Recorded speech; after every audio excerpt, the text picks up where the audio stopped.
শুভ সকাল বন্ধুরা, কেমন আছো সবাই? আশা করি সবাই ভালো আছো। আমিও আজকে একটু ভালো আছি, অনেকটাই ভালো আছি আজকে। তো আজকের ভিডিওটা আমি খাটে শুয়ে শুয়েই শুরু করলাম। ভাবলাম আজকের ব্লগটা ক্যামেরা অন করে খাটে শুয়ে শুয়ে, মানে শুয়ে না, ঠিক বসে হেলান দিয়ে আছি। তো এখান থেকেই শুরু করলাম। আমার এটা একটা বহুত বাজে অভ্যাস, এইভাবে শুয়ে শুয়ে ব্লগ করা। তো চলো, আজকে একটা নতুন ভিডিওর সাথে আমার চ্যানেলে অনেক অনেক স্বাগত। আজকে জানো, মানে সকালবেলা থেকে এত কুড়ে লাগছে আমাকে। কি গো? ঠিক আছে, আমি পরে নিয়ে নেবো, যাও। আমি ব্লগটা শুরু করলাম, তো একটু কথা বলে নিই সবার সাথে, তারপর আসছি। নিয়ে নিবো, হ্যাঁ। ওখানে রাখো, আমি নিয়ে নেবো, হ্যাঁ। তো আজকে সকালবেলায় উঠে সমস্ত কাজ বাজ করে নিয়েছি। অনেকটা সকালে উঠেছিলাম, উঠে সব কাজ করে তারপরে এই শুয়ে শুয়ে ফোন খুঁচাচ্ছি। কখন যে 1 ঘন্টা ফোন খুঁচিয়ে ফেলেছি আমি নিজেও জানি না, জানো। পাক্কা 1 ঘন্টা 5 মিনিট হয়ে গেল আমি ফোন খুঁচাচ্ছি। সেই থেকে একবার এই ইনস্টাতে, একবার ইউটিউবে, একবার এফবিতে, এই করে করে বেড়াচ্ছি। একটা ঘন্টা চলে গেছে বুঝতে পারিনি। আর 1 ঘন্টা এমনিতে দেখবে বসে থাকবে, 1 ঘন্টা কাটতেই চায় না। আর কখন যে চলে গেছে বুঝতে পারিনি, মনে হচ্ছে এই 5 মিনিট মনে হয় হলো। চলো, স্নান পুজো সমস্ত কিছু কমপ্লিট, মানে বাড়ির যত কাজ আছে সকালবেলার বাসি কাজ তো সেরেইছি, স্নান পুজো ওটাও করে ফেলেছি। এখন রেডি হবো আর চা খাবো, খেয়ে চলে যাবো বারবিশা মাল আনতে। কারণ আজকে মাল আনতে যেতে হবে। রামনবমী চলে আসছে আর আমার দোকানের মাল শেষ, ফল শেষ হয়ে গেছে। তো এখন যাব আজকে ফল নিয়ে আসতে একটুখানি আরও আর অনেক দিন যাই না। সেই যে ফোন করে বাড়ির থেকে খুদি চাল তারপর ফল আনিয়েছিলাম, সেগুলোই বেচলাম। মানে শরীরটা ভালো নেই বলে কন্টিনিউ ব্লগও দিচ্ছি না, তোমরা জানো। আর ওই দোকানটাও ঠিকঠাক করছি না, সেই জন্য শেষ হয়নি। তো আজকে কালকে শেষ হয়েছে, আজকে আবার যাব, কারণ রামনবমীতে চলে আসছে বলো। তো দোকানে তো এবার ভরপুর মাল রাখতে হবে, সেই জন্য। তো চলো, চাটা খেয়ে বেরোই। ব্লগটা দেখতে থাকো, আশা করি তোমাদের ভালো লাগবে। গিয়ে অন করতে পারি কি আর রাস্তায় পারি জানি না, যখন পারবো সুবিধে হবে তখনই ক্যামেরাটা অন করবো। চলো, দেখতে থাকো ব্লগটা। দেখো, বাসে বসে বসেই দেখছি গাছটা ভরে ফুল ফুটেছে। গাছটা কিছু কৃষ্ণচূড়া ফুল গাছের মতনই কিছুটা, কিন্তু এই ফুলগুলো কিন্তু সবুজ সবুজ নীল নীল রঙের মতো, মানে সবুজও না, ঠিক নীল কালারের, ভীষণ সুন্দর। দেখো দেখতে যা সুন্দর লাগছে না। গাছে পাতা নেই, শুধু ফুল আর ফুল। আর সব থেকে ভালো লাগছিল যে ঝরঝর করে ফুলগুলো গাছ থেকে পড়ছে হালকা হাওয়াতেই। এই দেখো, দেখতে পাচ্ছ, ঝরঝর করে সমানে অনবরত পড়েই যাচ্ছে। আর আমি বাসে বসে বসে গাছটা দেখছিলাম, তো বাসের জানলা দিয়েই একটুখানি ক্যামেরাবন্দি করে নিলাম। দেখতে দারুণ লাগছিল। দেখো, এটা যদি আমার বাড়ির পাশে কোথাও হতো না, আমি 5-7 মিনিটের জন্য গাছটার তলায় দাঁড়াতাম। খুব সুন্দর গাছটা। তারপর বাস থেকে নামলাম, একটু পাগলাহাটে মায়ের মন্দিরের সামনে বাসটা কয়েক মিনিট দাঁড়ায়। তো এখানে এসে একটু নেমে মাকে প্রণাম করে নিলাম, মায়ের দর্শন করলাম, সাথে সাথে তোমাদেরকেও একটু মায়ের দর্শন করিয়ে দিলাম। দেখো, মা কিন্তু এখানকার ভীষণ জাগ্রত। আর এদিকে দেখো, বারুইশাতে চলে এসেছি, কিন্তু এসে দেখে মনটা একদম খারাপ হয়ে গেল। ভেঙে চুরে পুড়ে একদম ছারখার হয়ে গেছে। মানে দেখতে পাচ্ছ পুরো কতটা জায়গা জুড়ে পুড়ে গেছে। এটা কালকে নাকি গ্যাস সিলিন্ডার লিক হয়ে আগুন লেগেছিল। দেখো, এখানে অনেকগুলো দোকান ছিল সারি সারিভাবে, প্রায় 20-25খানা দোকান পুড়ে একদম ছাই। আর কতটা জায়গা ধরে পিছন দিকেও গেছে। দেখো, এই পাশে ওই পাশে গলি না থাকলে আরও অনেকটা পুড়ে যেত। এত সামনে ফায়ার ব্রিগেড, একদম বারোবিশার কিন্তু পাশেই ফায়ার ব্রিগেড, তারপরও এই কাণ্ডটা হয়েছে। দেখো অবস্থা।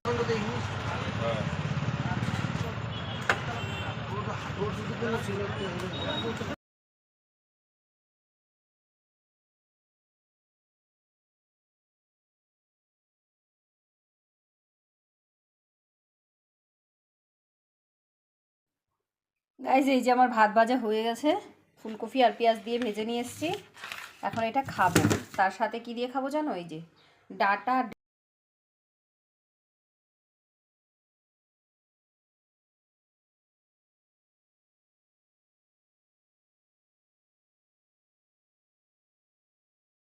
দেখো, এখানে বসে পড়েছি আমি জলপাই মাখা খেতে।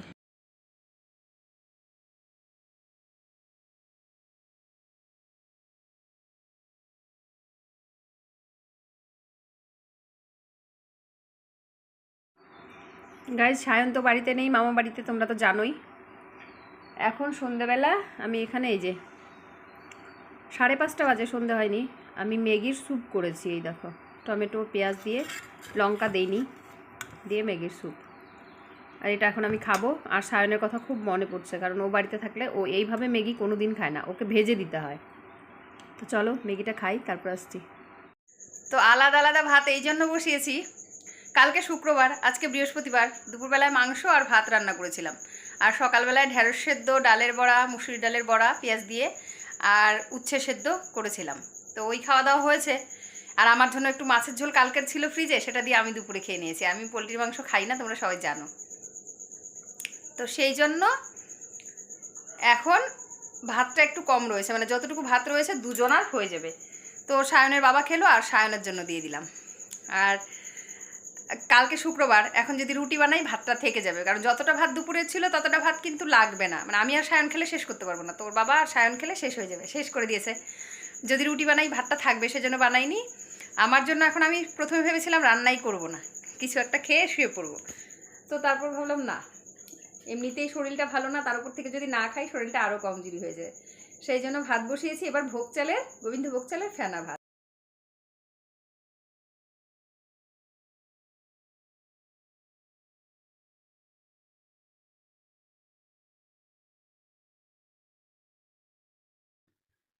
তো দেখো সায়ন দুদিন পর মামাবাড়ি থেকে বাড়ি এসছে, আজকেই এসছে এই 7:30 নাগাদ।